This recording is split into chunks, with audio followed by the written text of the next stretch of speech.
Hello दोस्तों, good evening to all of you and welcome again. आप सभी दोस्तों का फिर से स्वागत है ऑलिव बोर्ड के ऑफिशियल यूट्यूब चैनल पर। और मैं रविंदर सिंह हाजिर हो गया हूं आप लोगों के लिए आज दोबारा से अपनी डे नंबर 4 को लेकर। तो दोस्तों, जैसा कि आप लोग देख पा रहे हैं स्क्रीन पर कि बिल्कुल एकदम डे नंबर 4 आप लोगों का स्टार्ट हो चुका है। और आज हम लोग जो है एक बेहतरीन क्लास को फिर आप लोगों के सामने लेके आ गया हूं मैं, जिसमें कि 30 दिन का महाअभ्यास लगातार हम लोग इस क्लास को कर रहे हैं और बहुत ही अच्छे तरीके से आप लोग इस क्लास को एंजॉय भी कर रहे हैं, कंसेप्ट भी यूज कर रहे हैं। क्योंकि आपके कमेंट्स जो ऑफलाइन कमेंट आप लोग डाल रहे हैं उसके थ्रू पता लग रहा है कि हाँ भाई, मतलब कि स्टूडेंट्स को जो हम देना चाह रहे हैं वो स्टूडेंट सच में जो है उस चीज को ले पा रहा है।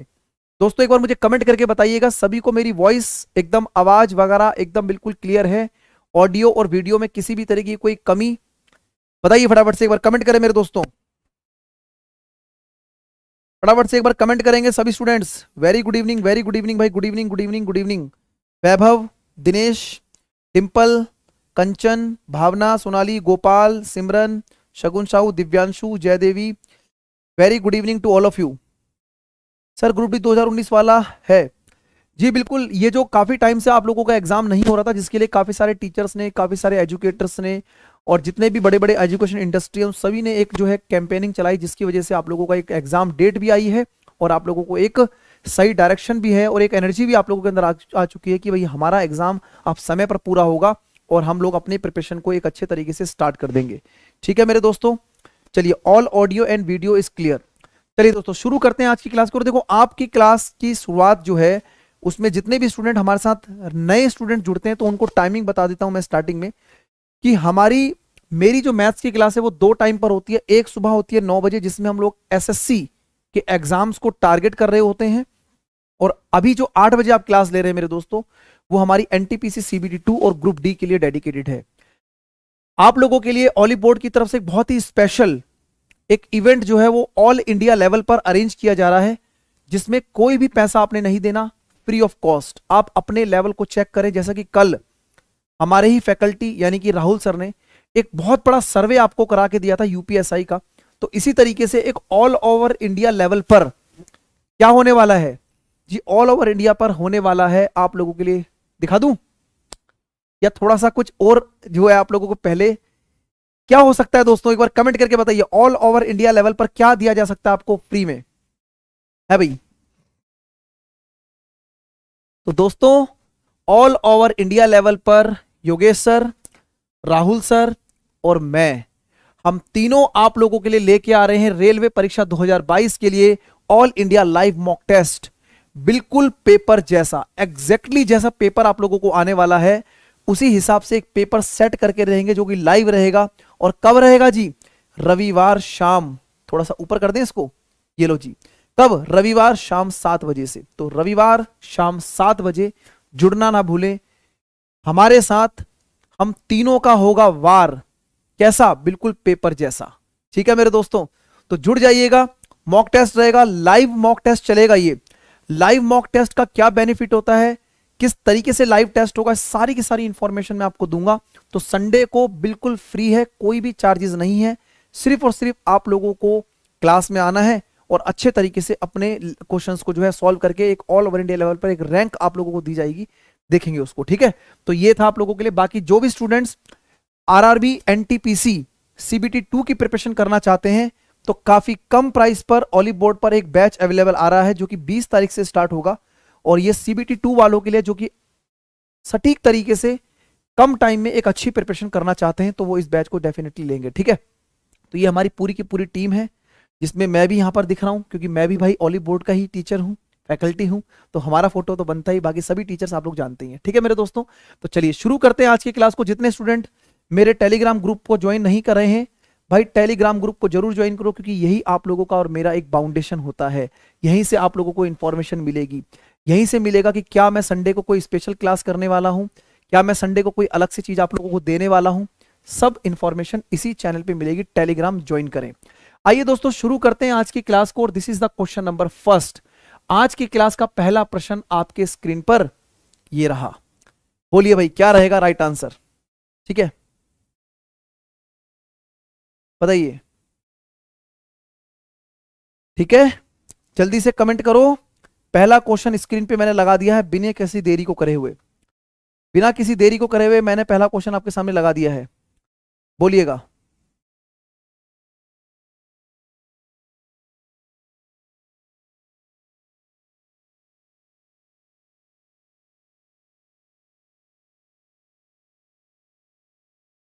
बोलिए मेरे दोस्तों। देखो 3/5 ऑफ P बराबर 7/9 ऑफ Q बराबर में 4/5 ऑफ R।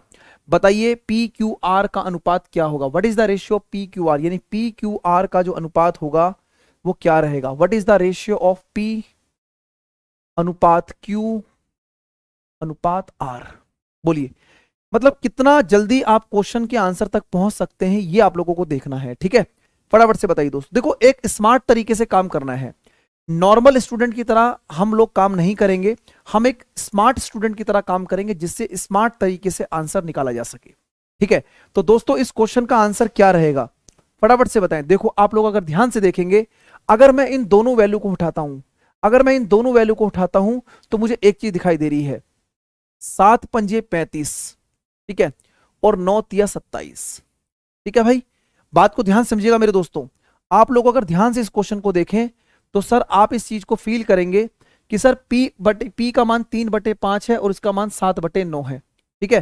तो किस तरीके से, ठीक है, ध्यान से देखो भाई। तो आपने बोला कि सर P जो है, ध्यान से देखिएगा भाई, P और Q, सर P का मान कितना आएगा 35 और सर Q का मान कितना आएगा 27। इतनी बात तो समझ में आ रही है आप लोगों को, ठीक है? ये बात क्लियर है। अच्छा आगे देखेंगे, नेक्स्ट पॉइंट को अगर आप देखते हैं तो Q और R में, सर Q और R में, सर Q और R का जो रेशियो है, सर Q और R का रेशियो कितना, 7 पंजे 35, ठीक है, और 9 गुणा 4 36, ठीक है भाई? तो आपने बोला कि सर यहां पर एक रेशियो बनेगा जिसमें इसकी वैल्यू होगी 36 और R की वैल्यू कितनी बनेगी 35। क्या ये बात आप समझ पा रहे हैं? बोलो। देखो यहां पर आप देखेंगे सर P और Q के अंदर एक रेशियो है 35 और 27 का, ठीक है, और यहां पर Q और R के बीच में रेशियो है 36 और 35 का। अब मेरे दोस्तों यहां पर आने के बाद ना कहीं स्टूडेंट को दिक्कत होती है कि सर कैसे हम अपने क्वेश्चन के आंसर तक जल्दी से जल्दी पहुंच सकें, क्योंकि हमें क्या करना है, हमें P Q और इनको दोनों को क्या करना है, सेम करना है। हमें इन दोनों को क्या करना है, सेम करना है, ठीक है? तो आप क्या करेंगे सर, देखो अगर आप इसको देखो, अगर आप 27 और 36 को सेम करते हैं तो 27 और 36 को सेम करने के लिए सबसे पहला स्टूडेंट क्या सोचेगा सर, वो सोचेगा सर मैं इसको और इन दोनों को सेम करने के लिए, सर इसको अगर मैं मल्टीप्लाई करता हूं किससे, 4 से, तो ये कितना बनेगा 108, और सर अगर मैं इसको 3 से मल्टीप्लाई करता हूं तो ये भी बनेगा 108। मतलब कि आप जब इसको 4 से मल्टीप्लाई करेंगे तो सर ये आ जाएगा 140, और इसको 3 से मल्टीप्लाई करेंगे तो सर ये आ जाएगा 105। तो एक तरीका आपके पास क्या हो गया कि सर P का मान हो गया 140, Q का मान हो गया 108 और R का मान कितना हो गया 105। यानी कि हमारे जो क्वेश्चन का सही उत्तर है वो है ऑप्शन नंबर बी। बोलो सभी का आंसर आ रहा है ऑप्शन नंबर बी? बोलिए भाई, क्या इतनी बात आपको समझ में आ रही है? देखो जैसे जैसे मैं अपने सेशंस को आगे बढ़ाऊंगा मैं आपको सारी चीजें देने लगूंगा, जैसे कि प्रीवियस ईयर के पेपर्स की पीडीएफ, नए क्वेश्चंस किस तरीके से करने हैं, ये सब आपको टेलीग्राम पे ही मिलेंगे, ठीक है? तो आप मेरे टेलीग्राम ग्रुप को ज्वाइन करें, जो नीचे टेक्स्ट बार चल रहा है मैथ्स बाय रविंदर सर के नाम से लिखा हुआ, सेम स्पेलिंग टाइप कर देना, ठीक है मेरे दोस्तों? ठीक है भाई, तो यहां पर आप लोगों को दिख गया कि सर 140, 108 और 105 है, ठीक है? ये इस क्वेश्चन का एकदम बिल्कुल सही उत्तर है, ठीक है मेरे दोस्तों? इतनी बात क्लियर है आप लोगों को? चलिए आगे बढ़ाएं, नेक्स्ट क्वेश्चन की तरफ चलते हैं। अगला क्वेश्चन आपके सामने ये रहा, फटाफट से बताइए। स्टार्टिंग में थोड़े से वार्म अप के लिए हम आसान क्वेश्चन से शुरुआत करते हैं और उसके बाद फिर हम धीरे धीरे करके अपने क्वेश्चन के लेवल को इंक्रीज करते जाएंगे, ठीक है? चलो बताइए फटाफट से क्या रहेगा राइट आंसर।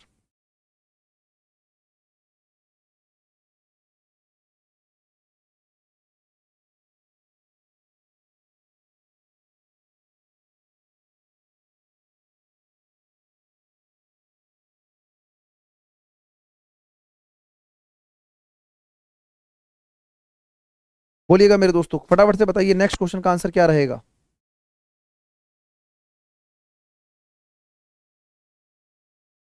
चलिए देखो इस क्वेश्चन में आपको दिख रहा है कि sir a plus B upon में C, sir a plus B upon में सी जो है वो आपके पास 23/12 है, 23/12 है। और बी प्लस सी अपॉन में ए जो है वो आपके पास 17/8 है। आप एक चीज को समझेंगे यहां पर दोस्तों, इस तरीके के क्वेश्चन में एक चीज को समझना है कि अगर यहां पर a प्लस बी प्लस सी है, अगर a b और c है, तो a b c का सम यहां कितना बन रहा है सर? इधर बन रहा है a b c का सम 35, इधर a b c का सम कितना बन रहा है? 35। सर यहां भी a b और c है, इन दोनों का सम कितना बन रहा है सर? इन दोनों का सम बन रहा है 25। ये मुझे बताइए क्या ऐसा संभव है, क्या ऐसा पॉसिबल हो सकता है कि सर इधर तो एबीसी का सम 35 बन जाए और इधर एबीसी का सम 25 बन जाए? आप बोलेंगे ऐसा नहीं होगा, क्योंकि ये दोनों वैल्यू आपस में क्या होंगी?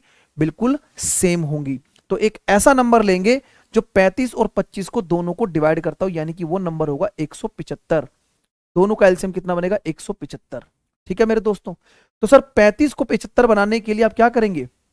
यहां पर मल्टीप्लाई करेंगे पूरे नंबर को 5 से। ठीक है भाई, तो 35 गुणा में 5 हो जाएगा 75, और जो 25 है इस पूरी संख्या को मल्टीप्लाई करेंगे 7 से। बोलो इतनी बात क्लियर है कि नहीं? क्या आप लोगों को बात समझ में आ रही है? आप बोलेंगे जी सर बिल्कुल एकदम क्लियर हो रहा है कि ऐसा क्यों किया गया। ऐसा करने से सर आप ये बोलेंगे कि आपको वैल्यू निकालनी है a plus c upon b की। तो सर अगर आपको वैल्यू निकालनी है a plus c upon b की, तो मुझे मेरे दोस्तों एक चीज बताइए, अगर आप इसको मल्टीप्लाई करेंगे 12 पंजे 60, यानी सी का मान कितना आ जाएगा? 60। और सर 8 गुणा में 7 कितना होता है? 56। तो 8 7 56। तो भाई एक चीज बताइए, सी का मान 60 है, ए का मान 56 है, दोनों का सम कितना बनेगा? 116। सर 116 देखते ही मेरा क्वेश्चन का आंसर ऑप्शन नंबर बी आ गया, क्योंकि एक ही नंबर ऐसा है जिसमें 116 लिखा हुआ है। बाकी अब मुझे बताइए कि अगर आपको a प्लस सी का सम 116 है तो b का मान कैसे निकलेगा? आप मुझे बताइए b का मान कैसे निकलेगा भाई? टोटल आपने बोला कि सर 175 है, अगर 175 में से ये 116 हो गया तो क्या ये 59 नहीं होना चाहिए? तो आप बोलेंगे जी सर बिल्कुल 59 होना चाहिए। एक बार कमेंट करके बताइए क्वेश्चन समझ में आया कि नहीं आया? फटाफट से बताइए भाई, कमेंट देख लेता हूं आप लोगों के कितने बच्चों का आंसर सही है। वैभव बिल्कुल सही है, बोलिए। बहुत बढ़िया भाई, बहुत बढ़िया। एक बार सभी स्टूडेंट्स कमेंट करके बताइए और थंब इंप्रेशन देके बताइए बात समझ में आ गई है। क्या किसी भी स्टूडेंट को कोई समस्या? तो बस जब भी आपके पास एक नंबर दूसरे नंबर के साथ जुड़ा होता है तो उनका सम यानी उनका योग अगर बराबर हो जाए तो बिल्कुल हमारी बात जो है बिल्कुल सही तरीके से पटरी पर, यानी गाड़ी जो है बिल्कुल पटरी पर आ जाती है। बोलिए दोस्तों, क्लियर है ना? एक बार सेशन को शेयर भी करते जाइएगा साथ साथ, ठीक है? सेशन को लाइक और शेयर करते जाइएगा, ठीक है? अगले क्वेश्चन की तरफ चलते हैं और नेक्स्ट क्वेश्चन आपके सामने फिर दोबारा से एक रेशो की फॉर्म में है। तो स्टार्टिंग के 2-3 क्वेश्चन आज रेशो के ऊपर ही रखे गए हैं, क्योंकि अनुपात, जब तक आप किसी भी नंबर का रिलेशन बनाना नहीं सीख लेते तब तक आप गणित में, अंक गणित में, अर्थमेटिक में अच्छा नहीं कर पाएंगे। तो इसलिए हर एक क्लास के अंदर मैं कहीं ना कहीं आप लोगों को अर्थमेटिक सेक्शन को स्ट्रॉन्ग बनाता जा रहा हूं। और डे नंबर 1, डे नंबर 2, इस तरीके से 30 दिन लगातार अगर आप इस तरीके के क्वेश्चंस को कर लेते हैं तो बिल्कुल एकदम गाड़ी जो है ना स्मूथली चलेगी, बिल्कुल पटरी पर। बोलिए दोस्तों, ठीक है ना? चलिए, बहुत बढ़िया। कमेंट करते रहिए, पढ़ते रहिए। चलो, क्या रहेगा इस क्वेश्चन का आंसर बताइए। देखो, जब भी आपको इस तरीके का क्वेश्चन दिखाई दे, ये एक फॉर्मेट है। जैसे अगर आपको 7a बराबर में 4b बराबर इस तरीके से है तो आप इस तरीके के क्वेश्चन में ये देखेंगे सर a और b, ठीक है? a और b में क्या है?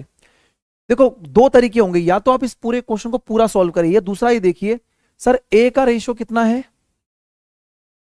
सर आप ये बोलेंगे कि a का रेशियो 4 है और b का रेशियो 7 है।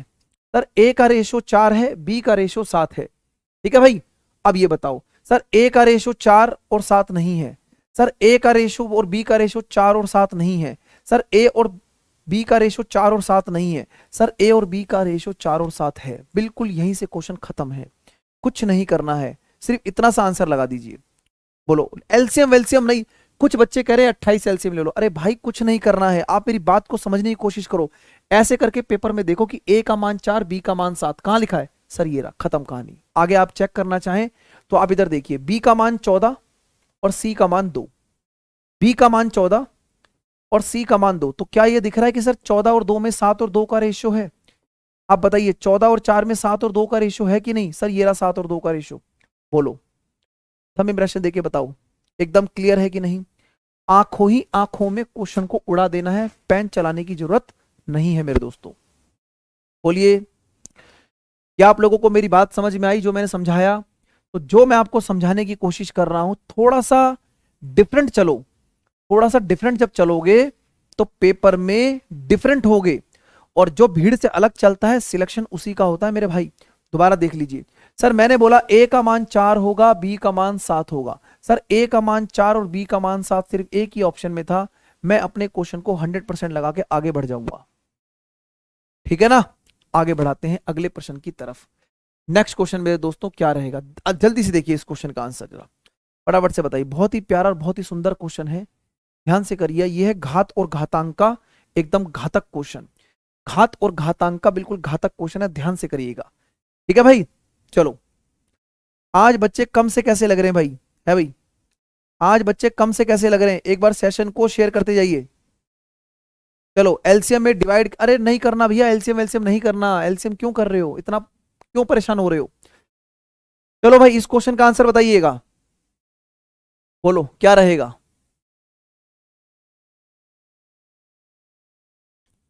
फटाफट से बताइए।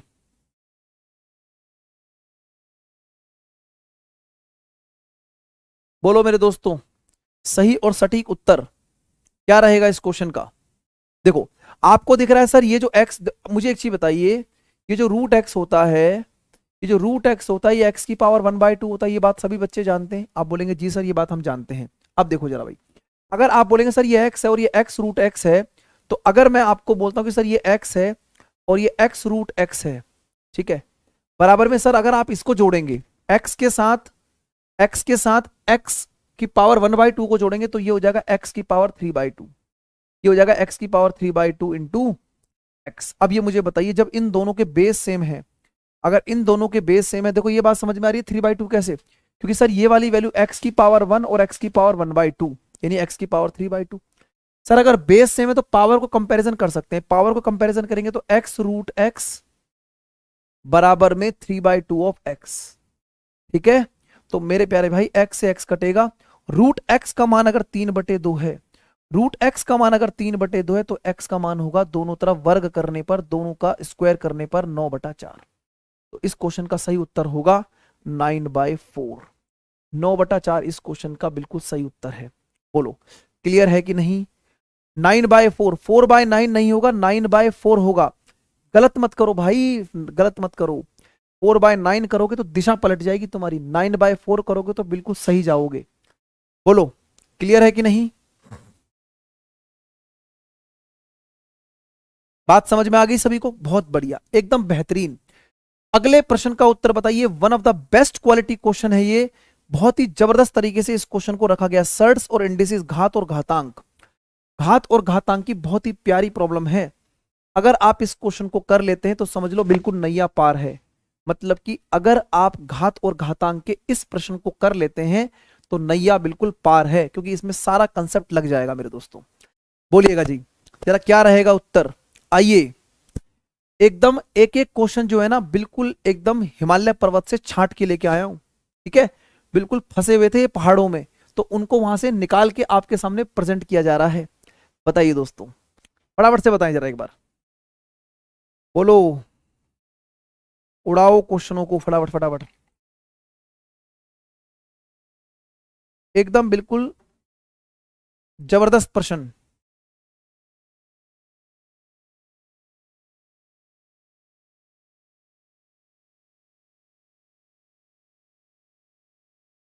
बोलिए भाई, देखो इस पूरी की पूरी कहानी में ना एक चीज समझ में आ रही है, इस पूरे की पूरे कहानी में एक चीज समझ में आ रही है कि सर 9 और 2, मतलब 9 और 2 का फैक्ट, 9 मतलब 3 का फैक्टर है। तो सर आप क्या करेंगे, सबसे पहले तो देखो कुछ चीजें ना फालतू की दी गई है, जैसे यहां पर देखो 2 से 2 कटेगा, एक एक चीजों को समझते जाइएगा।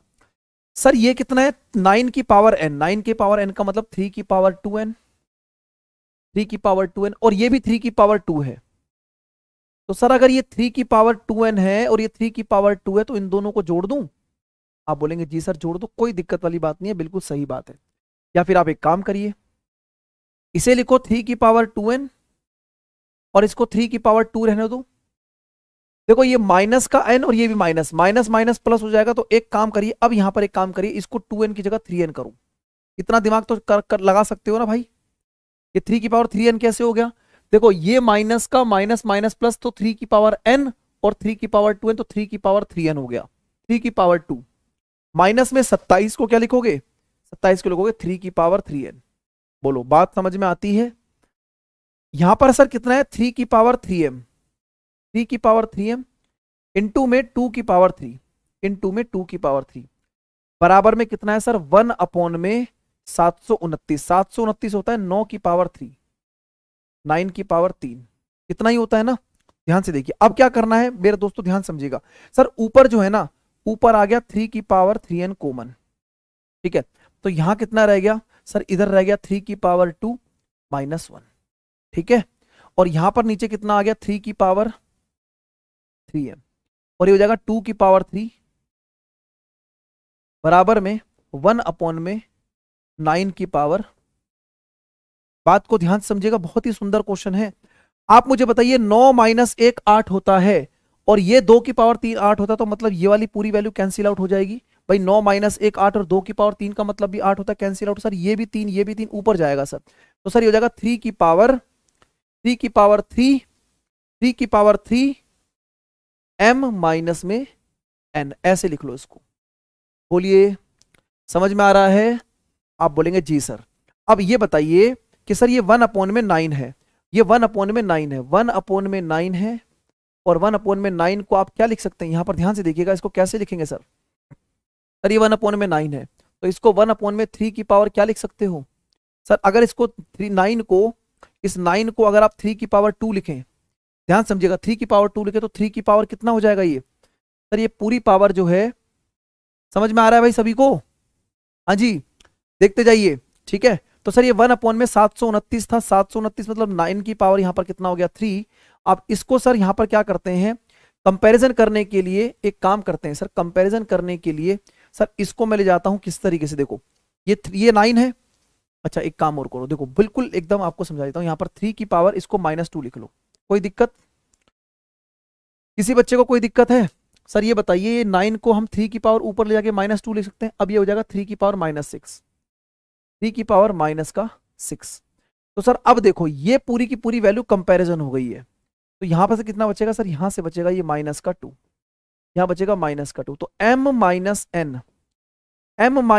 -2 आ गया जी। सर m-n -2 आ गया, और यही इस क्वेश्चन का बिल्कुल परम सत्य आंसर है। देखो आपको बिल्कुल आराम से और प्यार से समझाया गया है। कितने ऐसे बच्चे हैं जिनका आंसर सही आ रहा है? भाई 2 कैसे आ रहा है? पॉजिटिव कैसे आएगा? नेगेटिव आएगा ना मेरे भाई। ध्यान से समझिए भाई, देखो। अच्छा ऊपर क्या है? ऊपर n है, नीचे m है, ओके। तो यहां पर ये हो जाएगा, एक मिनट दोस्तों, एक छोटी सी मिस्टेक यहां पर हुई है जिसको हम ठीक कर लेते हैं। देखो ये हो जाएगा 3 की पावर n-m, तो n माइनस में m बराबर हो जाएगा -2, और आपसे पूछा गया है m-n, तो m-n हो जाएगा, m-n हो जाएगा +2।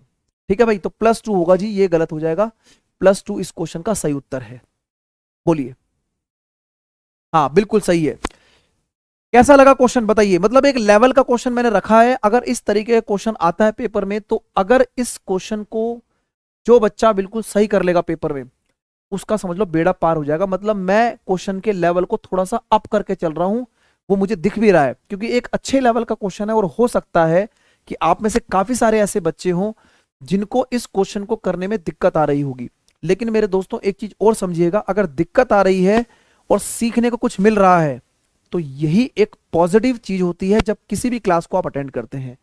तो एक बार मुझे जितने भी स्टूडेंट हमारी क्लास को देख रहे हैं, एक बार कमेंट करके बताइए, किसी को कोई दिक्कत? समझ में आ गया सभी को? बताइए फटाफट से एक बार। बच्चे कह रहे हैं एकदम फाड़ू क्वेश्चन है सर।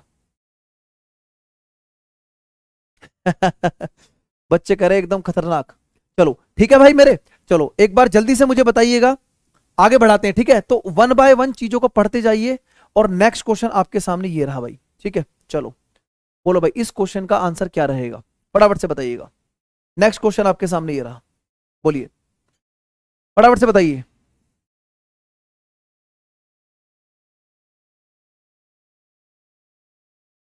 बोलिए भाई।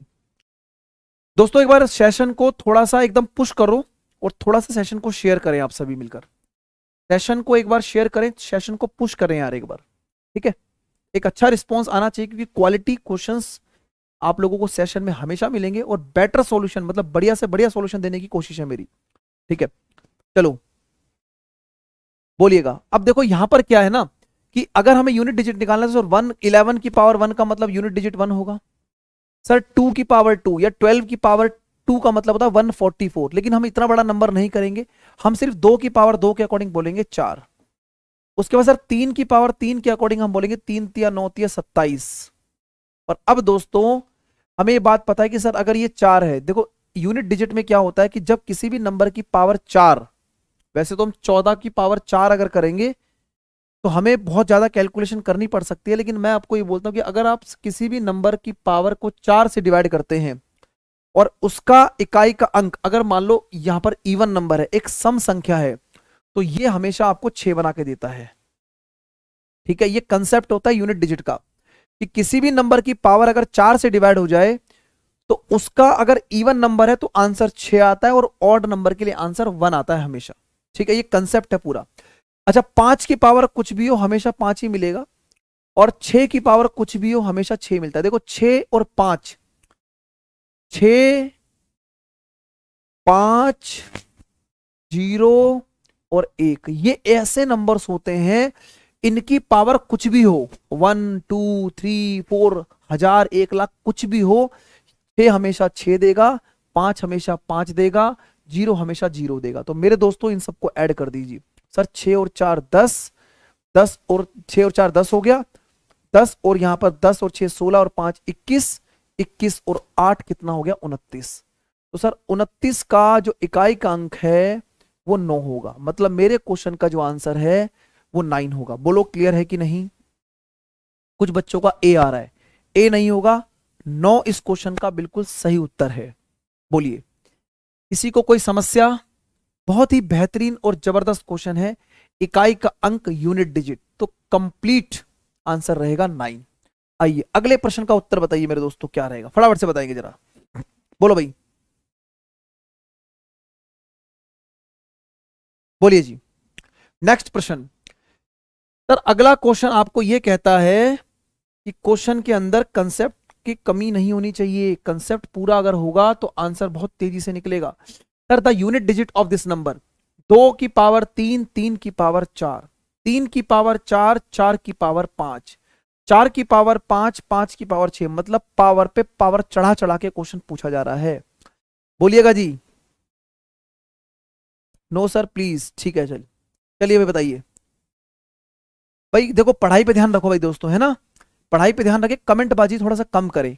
हाँ इतना कर सकते हैं कि जितना ध्यान आप कमेंट में लगा रहे हैं उतना आप मेरे सेशन को सपोर्ट करेंगे तो मुझे भी अच्छा लगेगा कि हाँ भाई कुछ अच्छा पढ़ा रहा हूं तो बच्चे अच्छा रिस्पॉन्स भी दे रहे हैं, ठीक है। चलिए भाई क्या रहेगा आंसर? दोस्तों एक चीज मैं आपको बता देता हूं कि जब भी यूनिट डिजिट का क्वेश्चन मल्टीप्लाई में आए तो आप मुझे बताइए, मैंने अभी आपको बताया 5 की पावर कुछ भी हो, 5 की पावर कुछ भी हो वो हमेशा 5 बना के देती है मल्टीप्लाई में। सर 6 की पावर कुछ भी हो, 6 की पावर कुछ भी हो वो हमेशा 6 बना के देगी। अब मुझे बताइए कि अगर इन दोनों का गुणनफल, इन दोनों का मल्टीपल 30 आ गया तो अब आप पूरे संसार में जितनी भी संख्याएं हैं, अगर आप इस नंबर को 30 से गुणा करते हैं, किसी भी नंबरों को 30 से गुणा करेंगे तो हमेशा 0 मेंटेन रहेगी। आप नंबर जितना मर्जी बड़ा कर दें लेकिन जो यूनिट डिजिट होगा, बहुत ही कंसेप्चुअल क्वेश्चन है ये और दिखने में बहुत डरावना लग रहा है, तो उसका यूनिट डिजिट हमेशा 0 रहेगा। 30 को आप किसी भी संख्या से मल्टीप्लाई करें, 2 की पावर 3, 3 की पावर 4 कुछ भी आए, 3 की पावर 4, 4 की पावर 5 कुछ भी आए, 7 की पावर 8, 8 की पावर 9 कुछ भी आए, लेकिन 30 उस संख्या का इकाई का अंक हमेशा 0 ही बना के देगा। कैसा लगा ये क्वेश्चन? जल्दी से बताइएगा जरा एक बार, बताइए मेरे दोस्तों कैसा लगा ये क्वेश्चन आप लोगों को, फटाफट से बताएं। एकदम मजा आ गया? बोलिए भाई, one of the best quality question है ये, बेस्ट क्वालिटी क्वेश्चनों में से एक क्वेश्चन था ये वाला।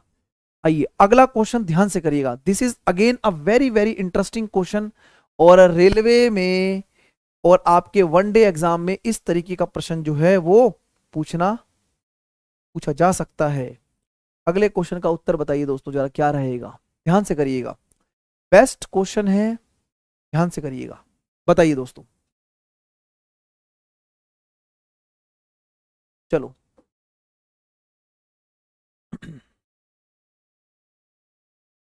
एक बार जितने भी स्टूडेंट सेशन देख रहे हैं एक बार लाइक का बटन जरूर दबाइएगा अगर आप लोगों को सच में लग रहा है कि हाँ यार अच्छा मतलब क्वेश्चन का लेवल और क्वेश्चन के सॉल्यूशन दोनों ही बिल्कुल एकदम आप लोगों के फेवर में है। बताइए sum of the two number is C, दो नंबरों का सम जो है वो सी है और इनका जो क्वोशिएंट है यानी कि जो भागफल है वो पी बाई क्यू है, तो वो नंबर कौन से हैं? बताइए मेरे दोस्तों क्या रहेगा जी। बहुत ही बेस्ट क्वालिटी क्वेश्चन है ये, one of the best quality questions में से एक क्वेश्चन है। आप मुझे बताइए दोस्तों अगर मैं आपको बोलूं दो नंबरों का सम, मान लीजिए दो नंबर है, एक नंबर है x एक नंबर है y, इन दोनों नंबर का सम c है, ठीक है भाई। और ये कह रहा है कि इनके जो क्वोशिएंट है सर, इनके जो क्वोशिएंट है मतलब क्वोशिएंट का मतलब कि सर जो p बाई क्यू है, जो p बाई क्यू है सॉरी जो क्वोशिएंट है इनका यानी कि जो x बाई वाई है, जो x बाई वाई है वो कितना है सर, वो p बाई क्यू के बराबर है। यही तो क्वेश्चन कह रहा है कि इनके जो क्वोशिएंट है यानी कि जो भागफल है वो p बाई क्यू के बराबर है। तो अगर मैं x को y से भाग करता हूं तो मेरा आंसर p बाई क्यू आता है। अब ये बताइए दोस्तों कि अगर मैं इस क्वेश्चन के अंदर, अगर मैं इस क्वेश्चन में अगर मैं x की वैल्यू निकालूं तो x की वैल्यू मुझे कितनी मिलती है, x की वैल्यू मिलती है p वाई अपॉन में क्यू, पी वाई अपॉन में क्यू मिलती है। तो क्या मैं यहां पर x की वैल्यू जब मैं डालता हूं सर पी वाई अपॉन में क्यू प्लस वाई बराबर सी, तो क्या मैं यहां से y को कॉमन निकाल के आंसर निकाल सकता हूं? आप बोलेंगे सर y कॉमन निकाले, थोड़ा तेज चलना है, तर्राट तरीके से काम करना है। तो y जब आपने कॉमन निकाला तो सर ऊपर रह गया p plus Q upon Q बराबर सी। तो मेरे प्यारे दोस्तों यहां से y की वैल्यू जो आ रही है वो आ रही है क्यू सी अपॉन में p प्लस क्यू। आपको इतनी बात समझ में आई है? बोलिए। तो सर मेरे को यहां पर दिख गया कि y का मान है q c upon p plus Q.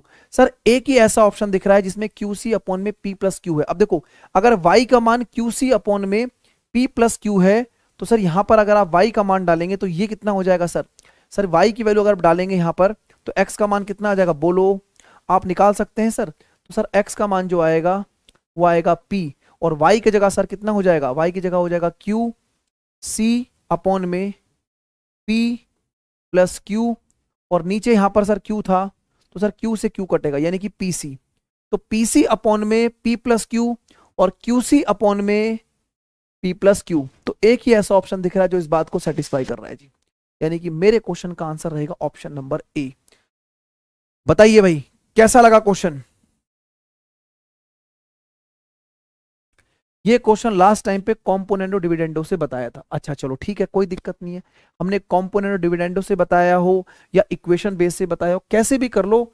अब देखो कॉम्पोनेंटो डिविडेंडो रूल अगर मैं लगाऊंगा तो आधे बच्चों को तो समझ में नहीं आएगा कि कॉम्पोनेंटो डिविडेंडो रूल होता क्या है, तो उसके लिए प्रॉपर क्लास दी जाएगी जब हम चैप्टर वाइज चीजों को लेके आएंगे। एक बार थंब इंप्रेशन देके बताइए सॉल्यूशन समझ में आया सभी बच्चों को? बोलिए भाई। इस तरीके के क्वेश्चंस जो हैं बहुत ही कम आप लोगों को सेशंस में देखने को मिलते होंगे, ऐसा मुझे पक्का उम्मीद है कि आप लोग इस बात को सेटिस्फाई और 100% समझ रहे होंगे। आइए दोस्तों अगला क्वेश्चन देखें ध्यान से। This is again a very interesting problem, ठीक है, रेशियो की है ना, रेशियो की बहुत इंटरेस्टिंग प्रॉब्लम है। बताइए भाई।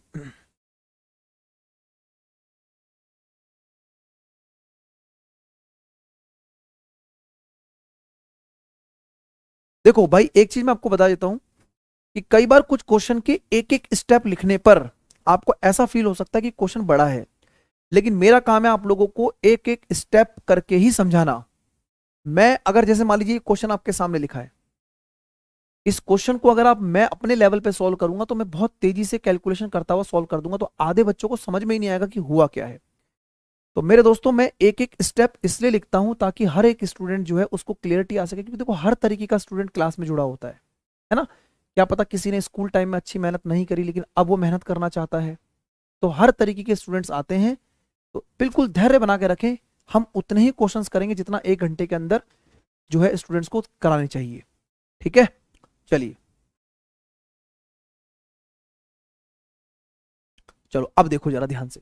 सर आपको बोला गया कि 117 एबीसी को इस रेशो में डिवाइड करना था, 1/2, 1/3, 1/4। तो सर 1/2, ध्यान समझिएगा, 1/2, 1/3 और 1/4। ठीक है भाई। तो आप क्या करेंगे सर, एक ऐसा नंबर लीजिए जो इन सभी को क्या कर दे, डिवाइड। तो 12 हो जाएगा जी। सर 12 हो जाएगा तो ये कितना बनेगा, 6। सर ये बनेगा 4 और ये बनेगा 3। तो इसका मतलब क्या है कि 117 को 6, 4, 10 और 3 13। तो सर 13 यूनिट की वैल्यू क्वेश्चन में 117 है। तो 1 यूनिट की वैल्यू क्वेश्चन में 9 होगी। अब मेरे दोस्तों बताइए, अगर 1 यूनिट की वैल्यू 9 है तो 9 गुना 6 54। ए को मिलेगा 54, बी को मिलना चाहिए 36 और सी को मिलना चाहिए 27। ये एक्चुअल में मिलना चाहिए था, लेकिन क्या हुआ देखो, A among ABC in the ratio इतना, but it was divided in the ratio 2 3 4। लेकिन गलती से इनको 2 3 4 में डिवाइड कर दिया गया, यानी कि इनको डिवाइड कर दिया 2 3 और 4 में। 4 3 7 और 2 9।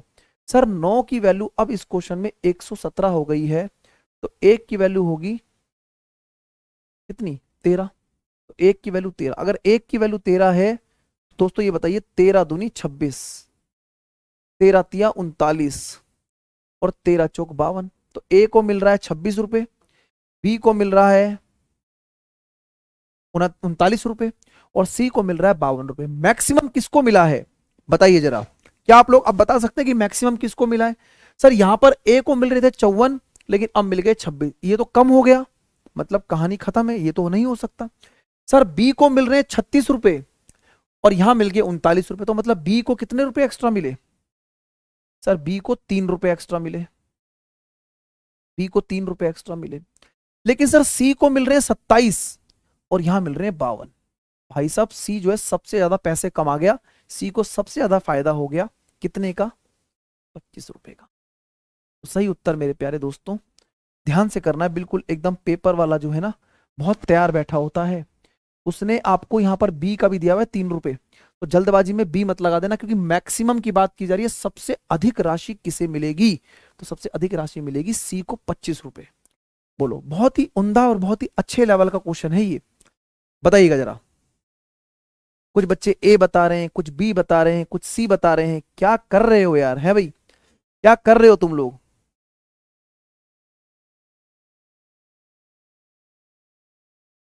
दीपू कुमार कह रहे हैं मैंने अपने स्टूडेंट को, अच्छा भाई साहब, ओके। तो यहां पर टीचर भी बने हुए हैं बच्चे। मेरे भाई पढ़ो आराम से, अभी समय तुम्हारे पास बहुत है। ठीक है भाई, क्लियर है? आगे बढ़ाते हैं नेक्स्ट प्रश्न की तरफ। चलो एक काम करते हैं, थोड़ा सा तुम्हें ना सांस लेने देता हूं, नहीं तो तुम बोलोगे सर बिल्कुल हवा निकाल रहे हैं आज तो। ठीक है, थोड़ा सांस ले लो, है ना, अच्छा क्वेश्चन कर लो। ये जो क्वेश्चन मैंने रखा है इसको भी कराता हूं, पहले इसे कर लो, नहीं तो तुम बोलोगे आज तो सर बिल्कुल एकदम दम लगा के आए हैं और कहीं उड़ा ना दे हम लोगों को। चलो इस क्वेश्चन का आंसर बताइए दोस्तों।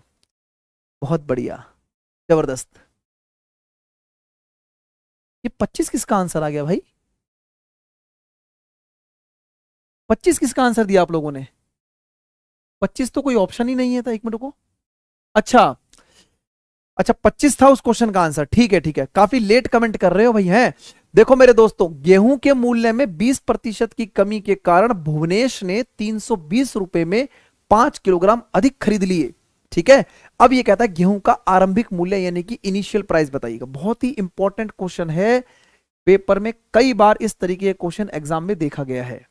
ठीक है, चलो देखो ध्यान से करिएगा, आगे बताइए। देखो मुझे एक चीज बताइए कि रिडक्शन ऑफ 20%, सर 20% का मतलब क्या होता है? सर 20% का मतलब होता है 1/5। मेरे प्यारे दोस्तों, अगर मैं यहां पर प्राइस की बात करूं ओरिजिनल, मैं आपको लिख के दिखाता हूं बिल्कुल एकदम ओरिजिनल, और यहां लिखता हूं न्यू। जो भी न्यू है, चाहे वो घटा हुआ है या बढ़ा हुआ है, आप मुझे ये बताइए कि सर पहले प्राइस कितना था, 5, अब प्राइस कितना हो गया, 4। कैसे भाई? क्योंकि 20% से कम हुआ है ना, रिडक्शन ऑफ 20% से कम हुआ है, यानी कि प्राइस पहले 5 था, इस पर 1 की कमी हो गई, तो प्राइस हो गया 5 से 4।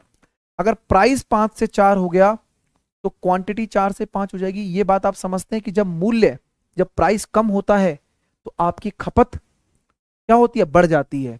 देखो प्राइस, अगर आपका प्राइस और क्वांटिटी में इनवर्स रिलेशन होता है, प्राइस अगर बढ़ जाएगा तो क्वांटिटी कम हो जाती है। अब इस क्वेश्चन को जब भी मैं बच्चों को कराता हूं तो मैं आपको एक बहुत अच्छी सी बात बताऊंगा। पहले इस क्वेश्चन का आंसर निकाल के दिखाता हूं आपको, ठीक है। चलिए, हंसी आ जाती है मुझे इस बात पर, क्योंकि एक स्टूडेंट को मैं पढ़ा रहा था और उसने बहुत ही प्यारा सा क्वेश्चन पूछा, बड़ा मासूम सा बच्चा था। अब मैं आपको बताता हूं, पहले इस क्वेश्चन को देखिएगा। सर प्राइस का रेशियो 5 और 4, तो क्वांटिटी का रेशियो 4 और 5। आपने बोला कि सर क्वांटिटी में 1 यूनिट की इंक्रीमेंट हो गई, और 1 यूनिट की इंक्रीमेंट में वो कितना ज्यादा खरीद पा रहा है, 5 केजी। तो 1 यूनिट की इंक्रीमेंट में वो 5 केजी ज्यादा खरीद पा रहा है। अब आपको निकालना है ओरिजिनल प्राइस, तो ओरिजिनल क्वांटिटी की बात करते हैं। तो सर अगर 1 यूनिट की वैल्यू 5 केजी है तो 4 की वैल्यू कितनी बनेगी, आप बोलेंगे 20 केजी। यानी कि शुरुआत में भुवनेश जो है वो 20 किलोग्राम गेहूं खरीद पाता था। शुरुआत में भुवनेश जो है 20 किलोग्राम गेहूं खरीद पाता था। मेरे प्यारे दोस्तों मुझे एक चीज बताइए, अगर भुवनेश 320 रुपया में 320 रुपए में 20 किलो गेहूं खरीदता है तो क्या उसका प्राइस 16 रुपए आएगा कि नहीं आएगा, बोलिए। समझ में आया कितना प्यारा और कितना सुंदर सॉल्यूशन है। देखिए भाई, कमेंट करिए एक बार सभी स्टूडेंट्स, कैसा महसूस कर रहे हैं, बोलिए भाई, क्लियर है। देखो इस क्वेश्चन को कराते टाइम मुझे हंसी इसलिए आ रही है कि मैं एक बार ऑफलाइन क्लास के अंदर एक चीज पढ़ा रहा था, और ऑफलाइन क्लास में मतलब आज से 2-2.5 साल पहले की बात है, ठीक है। तो मैंने ये प्राइस कंजम्पशन का कंसेप्ट में बच्चों को पढ़ा रहा था। एक बच्चा कह रहा कि सर ऐसा थोड़ा ना होता है कि प्राइस अगर बढ़ गया तो क्वांटिटी कम हो जाएगी। कह रहा सर मैं तो आज भी 100 रुपए का पेट्रोल डलवाता हूं। जब पेट्रोल जो था, जब पेट्रोल सर 70, मतलब उस टाइम पर 70 रुपए के आसपास, मतलब 65-70 रुपए के आसपास था, एग्जैक्टली मुझे याद नहीं है, आज से मतलब 2.5-3 साल पहले की बात है। तो कह रहा सर पहले पेट्रोल सर 70 रुपए का था, आज पेट्रोल सर तो पहले बढ़ गया, मैं तो आज भी 100 रुपए में उतना ही पेट्रोल चलाता हूं सर। ठीक है, मैं डलवाता सर 100 रुपए का ही हूं, तो क्वांटिटी कैसे कम होगी।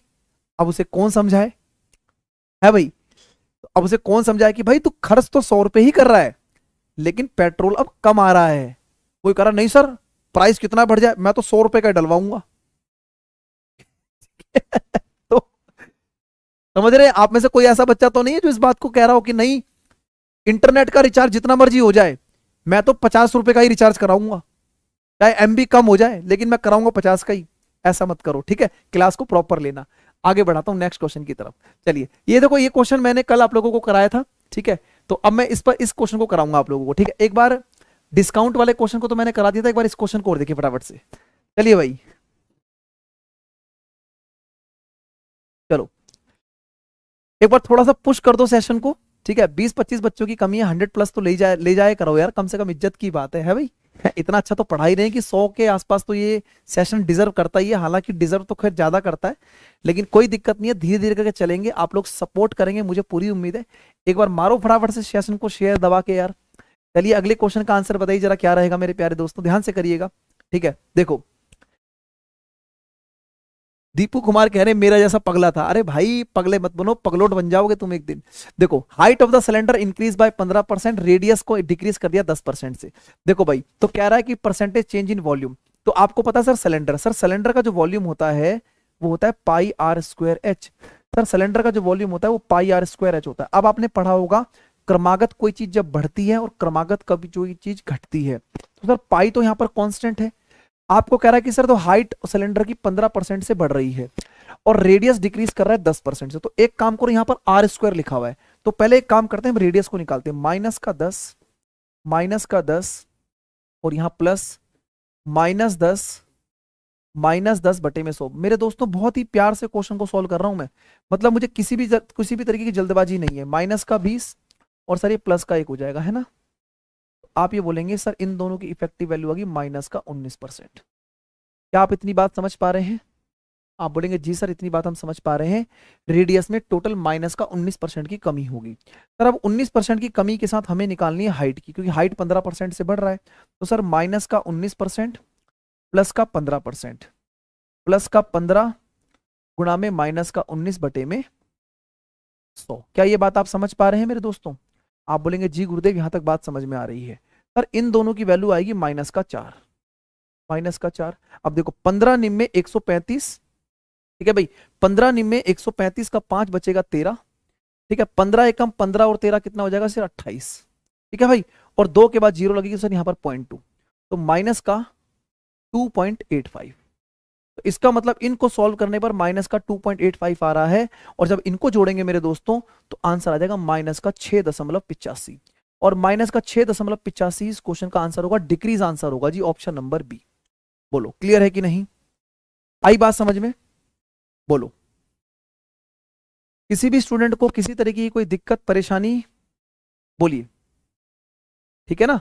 तो माइनस का 6.85, तो जो 3 वैल्यू में सक्सेसिव इंक्रीज और डिक्रीज, क्रमागत बढ़ना और घटना लगाना होता है, तो आप देख लीजिए कि किस तरीके से काम कर सकते हैं। अच्छा मुझे एक चीज बताओ, मैं एक चीज और क्लियर करना चाहता हूं, अगर मेरे प्यारे दोस्तों यहां सिलेंडर की जगह अगर कोन लिखा होता, अगर सिलेंडर की जगह कोन लिखा होता, मतलब सिलेंडर की जगह शंकु लिखा होता, अगर यहां शंकु लिखा होता तो कोई फर्क पड़ता? कोई फर्क नहीं पड़ता, क्योंकि यहां पर वॉल्यूम फिर शंकु का 1/3 हो जाता, और 1/3 पाई फिर कांस्टेंट है, तो सारी की सारी कहानी तो आर और एच पे डिपेंड है। तो चाहे सिलेंडर हो या कोन हो, शंकु हो या बेलन हो, हमारे आंसर पर कोई फर्क नहीं पड़ेगा, इस डाटा के अकॉर्डिंग आंसर यही रहेगा। ठीक है ना? बोलो क्लियर है कि नहीं? ठीक है,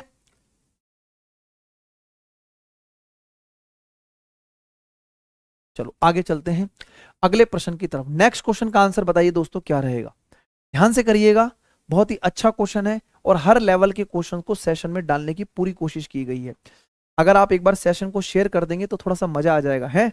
करो मेरे दोस्तों साथ साथ, चलो फटाफट से बताइएगा जी। आप रेशो से भी कर सकते हैं, लेकिन डाटा जैसे 15% था, थोड़ा सा डिफिकल्ट था, क्योंकि 15% की वैल्यू 3/20 बनेगी, जो कि फिर वो इंक्रीज डिक्रीज में 23 वगैरह के ऊपर जाएगा, इसलिए मैंने उसको सक्सेसिव इंक्रीज डिक्रीज से ही किया है सॉल्व। बोलिएगा जरा क्या रहेगा जी राइट आंसर, बोलिए। बहुत बढ़िया, देखो एक एग्जामिनेशन में 70% स्टूडेंट पास होते हैं इंग्लिश में, 80% पास होते हैं मैथ्स में, और 10% फेल हो जाते हैं जी।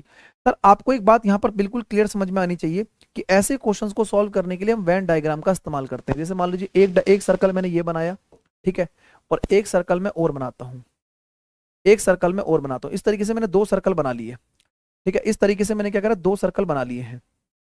अब जब मैंने 2 सर्कल बनाए तो मैंने यहाँ पर एक चीज को देखा कि सर 2 सर्कल बनाने के बाद मैं यहाँ पर क्या कर रहा हूँ, एक सर्कल मेरे पास है इंग्लिश के लिए, ठीक है, और एक सर्कल है मेरे पास मैथमेटिक्स के लिए, गणित के लिए, और इन दोनों में कुछ कॉमन स्टूडेंट्स हैं, तो दोनों में क्या हो रहे हैं, फेल हो रहे हैं।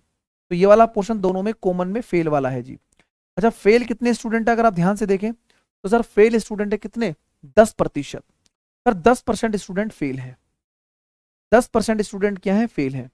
आप मुझे बताइए कि अगर 10% स्टूडेंट फेल है, इंग्लिश में 70% पास है, तो दिमाग लगा सकते हो क्या, 70% अगर पास हैं तो 30% फेल होंगे? बोलो यस और नो। आप बोलेंगे जी सर, एक बार तुम्हारे पास आ जाऊं, समझ में आ रही है बात, क्या मेरे से बाहर निकाल लूंगा ऐसे करके, अगर नहीं समझ में आया तो। 70% अगर पास है, 30% फेल होंगे, 10% यहां लिखा हुआ है, सर यहां रह जाएगा 20%। बोलो बात समझ में आ रही है कि नहीं आ रही है? ठीक है, बोलिए। उसके बाद 80% यहां पर पास हैं, तो 20% फेल होंगे, 10% यहां लिखा है सर, इधर 10% बचेंगे। सर ये सारे फेल वाले आ गए, ये सब फेलियर हैं, 20 30 40, 40% विद्यार्थी फेल हैं, तो मेरे दोस्तों 60% क्या होंगे, पास। और यही 60% जो है वो प्रतियोगी